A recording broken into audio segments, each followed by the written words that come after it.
Vamos a ver quizás uno de los temas más importantes cuando hablamos de aprender a programar. Sobre todo cuando hablamos de aprender a programar con técnica, ¿no? Es decir, aprender una estructura de pensamiento que nos ayude a resolver profesionalmente un problema. Bueno, por ahí de los años 70 más o menos, mejor final de los 60, inicio de los 70, nació la programación estructurada. Era una programación que partía de la premisa de que uno podía plantear cualquier problema lineal en términos de 3 estructuras básicas. Entre paréntesis, después surgieron más estructuras, pero todas las estructuras que surgieron después en realidad son variaciones de esas 3 estructuras que vamos a ver.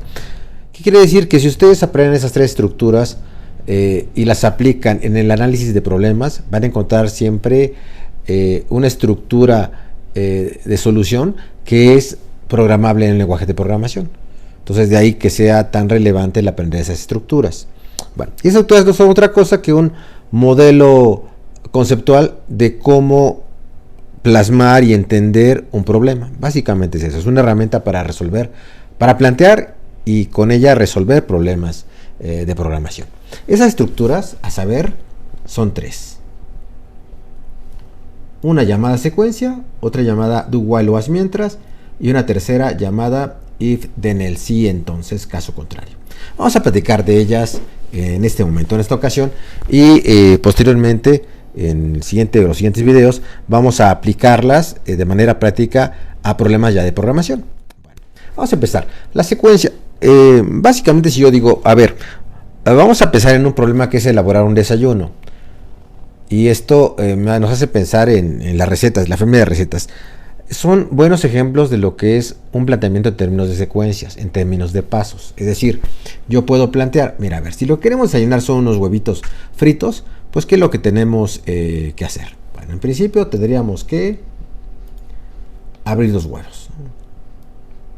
Ahí está. Estoy pensando en un desayuno individual, ¿verdad? Luego, ¿qué tendríamos que hacer? Probablemente, si queremos unos huevitos revueltos, batir esos huevos. Ahí están, vamos a batir los huevos. Después de batir los huevos, habría que freír esos huevos, ¿no? Vamos a poner freír huevos.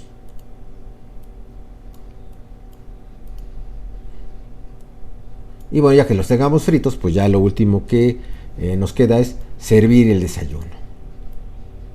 Es decir, podemos plantear este problema en términos de una secuencia de pasos. De pasos que tienen la misma importancia relativa y una complejidad similar. Muchas familias de problemas se resuelven justamente así, en términos de dividir un problema en pasos de una complejidad más pequeña y así generando más problemas pequeños en lugar de tener un solo problema grandote, ¿no? Este es un ejemplo trivial, pero espero que muy claro acerca de la aplicación y la idea de lo que una secuencia o una estructura de secuencia es. Claro, necesitamos agregar a esto una marca de inicio. Vamos a ponerle aquí que aquí inicia y aquí finaliza. Vamos a ponerle otra etiqueta de final. Para hacer los diagramas no requieren, gran cosa. Yo estoy utilizando un diagrama de actividades UML y con ella estoy representando mis estructuras de control. Entonces, pues yo les sugiero que bajen, utilicen cualquier diagramador que les guste en UML, que soporte diagramas de secuencia, y con ello pueden hacer sus diagramas. Recuerden que es un tema fundamental para la gente que empieza a aprender a programar, porque uno de los retos que van a tener es plantear problemas en términos de programación. Entonces esto les va a ayudar mucho. Okay.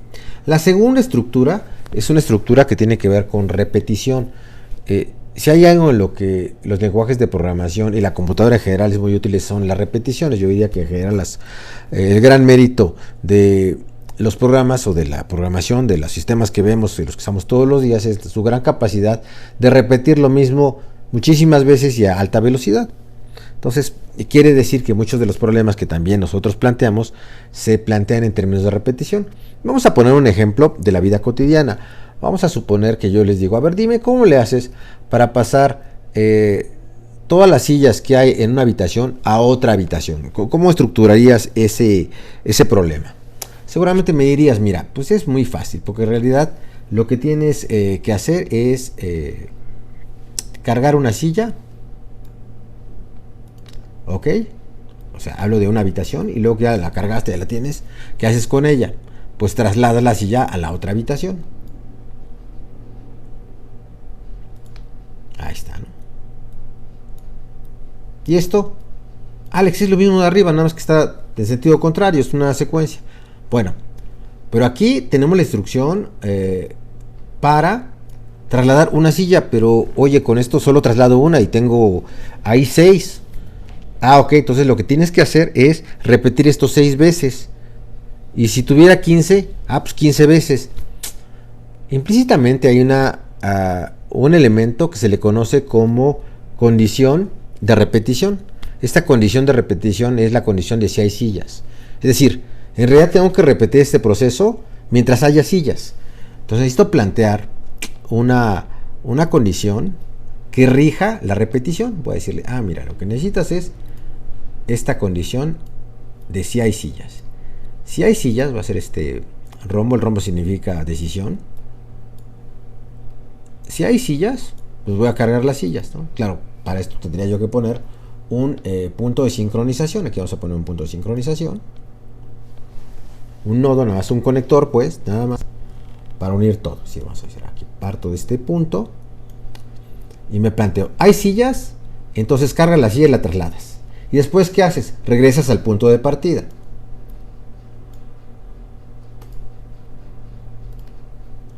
En este punto de partida, nuevamente, ¿hay sillas?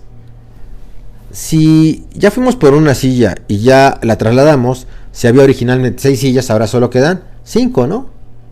Entonces deberé agarrar otra silla y trasladarla, claro. Agarro otra silla, la trasladas, y entonces ahora ¿cuántas sillas hay? 4. En cada repetición hay una silla menos. ¿Cuándo vas a acabar? Cuando llegue el momento en que no haya sillas. En ese momento, pues bueno, en ese momento has finalizado. A esa estructura se le llama do while o haz mientras, ¿no?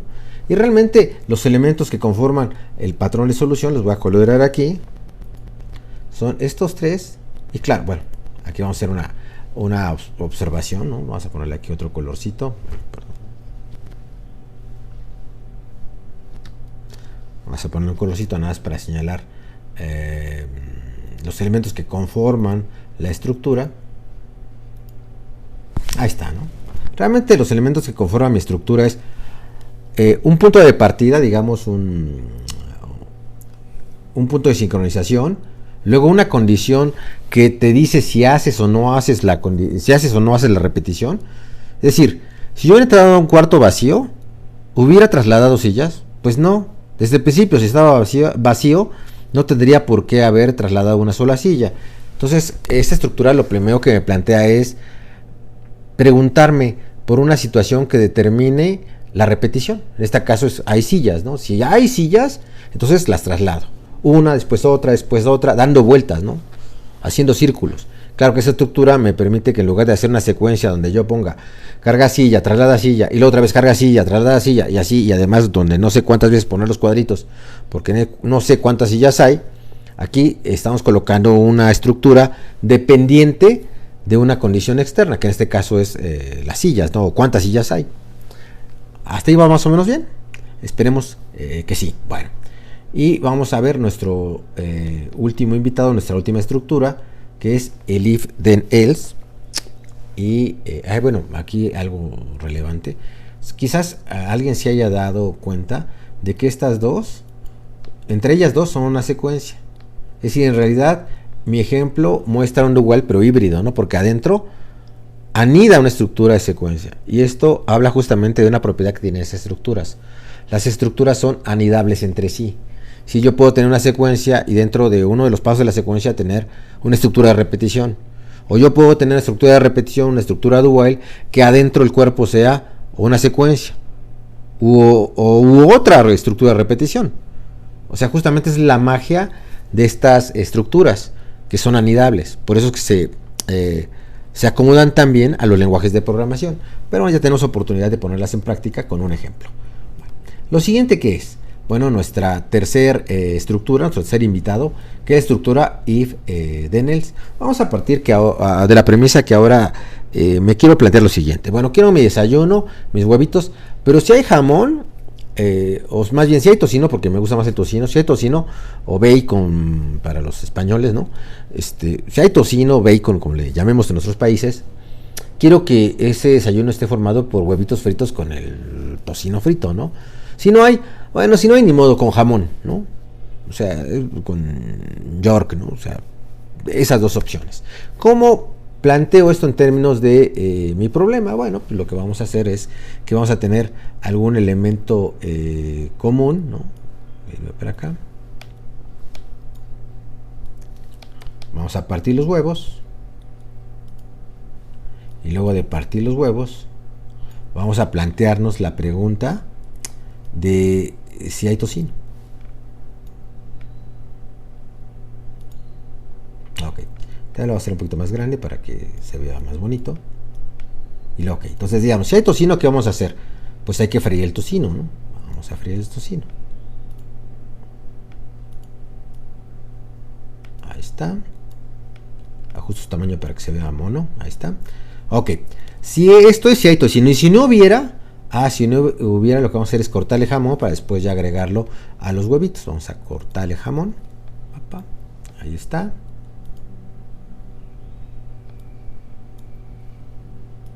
Ahora, aquí un consejo, es decir, yo trato que las estructuras visualmente tengan cierta distribución, es decir, siempre el do while va a tener esta distribución.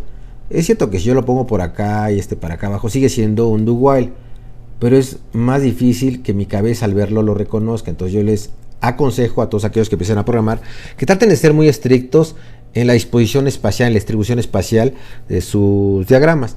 También quiero aconsejarlos, cuando empiecen a programar y les cueste trabajo programar, usen los diagramas.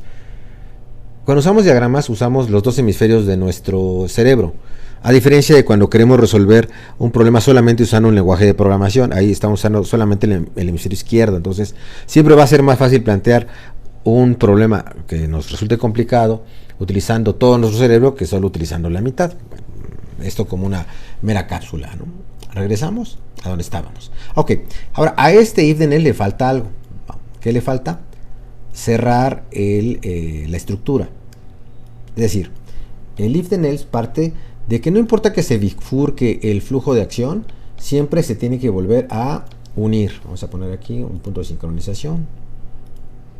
Y este punto de sincronización nos va a servir para indicar que una vez que traemos el tocino o que cortemos el jamón, llegamos al mismo punto y a partir de ahí lo que vamos a hacer va a ser lo mismo, ¿no? Ahí lo acomodo, decía, para que se vea bonito, se vea monón, pero además para que visualmente yo rápidamente reconozca la estructura.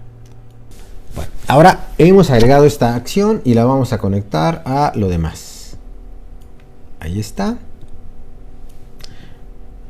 Y bueno, ya sé, nos quedaría servir el desayuno, es decir, terminar, ¿no? Vamos a poner aquí, mejor que aquí tenemos servir el desayuno. Y bueno, esta sería entonces una estructura if, then, else. Y bueno, en realidad cualquier problema que ustedes quieran resolver a partir de programación se resuelve aplicando estas tres estructuras de una manera combinada. En un principio, digo, lo más relevante es que entendamos la figura y podamos aplicarla, como lo hicimos ahora, a situaciones cotidianas. Nuestra siguiente video lo aplicaremos, empezaremos a usarlo, haremos un planteamiento, pero ya sobre un problema concreto de programación. Así que bueno, no se lo pierdan, estaremos listos en el siguiente video. Dejen sus comentarios, particularmente si están aprendiendo a programar y están viendo esta serie, va a ser muy útil el saber si esto les está sirviendo, si está generando dudas. Entonces les pido que ahí abajito dejen sus comentarios, no dejen de suscribirse y no dejen de recomendarle esta serie particularmente a los compañeritos que están empezando a programar. Actualmente las universidades se dedica poco tiempo a este tema que me parece básico y fundamental, y que es fuente muchas veces de gran cantidad de frustraciones. Bueno, es todo por este video, pero no se pierdan el siguiente, que en el siguiente vamos a hacer un pequeño reto para usar de manera práctica estas estructuras que acabamos de ver ahora. Bueno, cuídense mucho, saludos de México, un abrazo y pues bueno, nos vemos en el siguiente video.